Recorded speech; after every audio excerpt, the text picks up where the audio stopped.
Hello guys, আসসালামু আলাইকুম।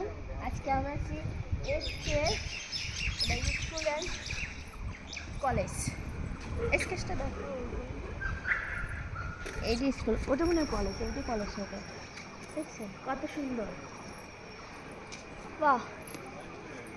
দোলনাও আছে, আমি একটু দোলনায় ধরি, দাঁড়াও নিয়ে এসো। এই দেখেন কত সুন্দর পরিবেশ। আপনারা যদি আপনাদের বাচ্চা ভর্তি করাতে চান, এখানে দিয়ে অনেক সুন্দর পরিবেশ। এই দেখেন আমি একটু দোলনা খাই, বাচ্চাদের মারা বাবারা দোলনা খাইতে পারবেন। এই দেখেন, দেখছেন? আপনারা আপনাদের বাচ্চাকে এখানে যদি সুন্দর পরিবেশ চান গাইবান্ধার ভিতরে, তাহলে এই স্কুলে আপনারা ভর্তি করে দিতে পারেন। আল্লাহ হাফেজ।